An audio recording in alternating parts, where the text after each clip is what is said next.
ದರ್ಶಿ blogs ವೀಕ್ಷಕ ಬಂಧುಗಳಿಗೆ ನಮನಗಳು.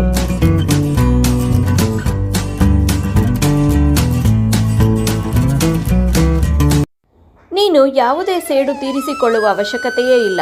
ಕೇವಲ ಒಂದು ಹೆಜ್ಜೆ ಹಿಂದಿಟ್ಟು ಕಾದು ನೋಡು. ನಿನ್ನನ್ನು ನೋವಿಂದ ನರಳುವಂತೆ ಮಾಡಿದವರು ಕ್ರಮೇಣ ತಮ್ಮನ್ನೇ ತಾವೇ ನೋವಿನಿಂದ ನರಳಿಸಿಕೊಳ್ಳುತ್ತಾರೆ. ನೀನು ಅದೃಷ್ಟಶಾಲಿಯಾದರೆ ಇದನ್ನೆಲ್ಲ ನೀನು ನೋಡುವೆ. ಯಾರು ಯಾರನ್ನು ಉದ್ಧಾರ ಮಾಡೋಕ್ಕೂ ಆಗಲ್ಲ, ಯಾರು ಯಾರನ್ನು ಹಾಳು ಮಾಡೋಕ್ಕೂ ಆಗಲ್ಲ. ಅವರವರ ಯೋಚನೆಯೇ ಅವರ ಉದ್ಧಾರಕ್ಕೆ ಹಾಗೂ ಅವರು ಹಾಳು ಆಗುವುದಕ್ಕೆ ಮೂಲ ಕಾರಣವಾಗುತ್ತದೆ.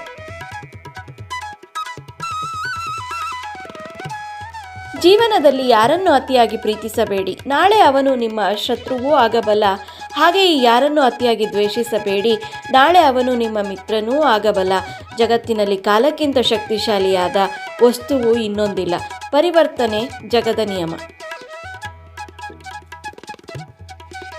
ದೇವರು ತಡ ಮಾಡಿದರೂ ನ್ಯಾಯ ಮಾಡುತ್ತಾನೆ, ಆದರೆ ಅನ್ಯಾಯ ಮಾಡುವುದಿಲ್ಲ. ತಡ ಆಗುವುದರ ಹಿಂದೆ ಅದ್ಭುತಗಳು ನಡೆಯುತ್ತವೆ, ಕಾದು ನೋಡಬೇಕು ಅಷ್ಟೆ.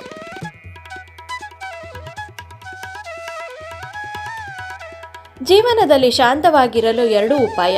ಮರೆಯಲಾಗದಂಥ ವ್ಯಕ್ತಿಗಳನ್ನು ಕ್ಷಮಿಸಿಬಿಡಿ, ಕ್ಷಮಿಸಲಾಗದಂಥ ವ್ಯಕ್ತಿಗಳನ್ನು ಮರೆತು ಬಿಡಿ.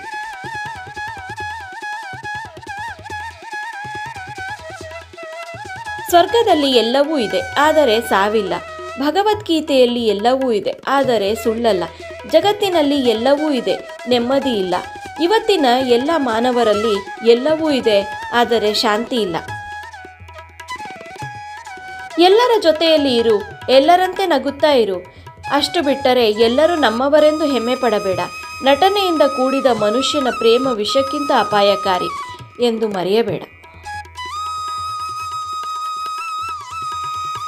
ಯಾರ ಭಕ್ತಿಯಲ್ಲಿ ಶ್ರದ್ಧೆ ಇರುವುದಿಲ್ಲವೋ ಅವರು ನನ್ನನ್ನು ಪಡೆಯಲಾರರು. ಅಂಥವರು ಜನ್ಮ ಮತ್ತು ಮೃತ್ಯುವಿನ ಚಕ್ರದಲ್ಲಿ ಸುತ್ತುತ್ತಲೇ ಇರುತ್ತಾರೆ.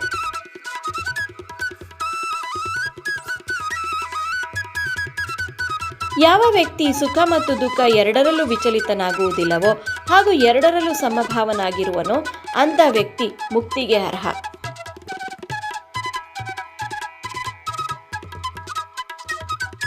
ಯಾವುದೂ ಶಾಶ್ವತವಲ್ಲ. ಹೆಚ್ಚು ಒತ್ತಡಕ್ಕೆ ಒಳಗಾಗಬೇಡಿ, ಏಕೆಂದರೆ ಪರಿಸ್ಥಿತಿ ಎಷ್ಟೇ ಕೆಟ್ಟದಾಗಿದ್ದರೂ ಅದು ಬದಲಾಗುತ್ತದೆ.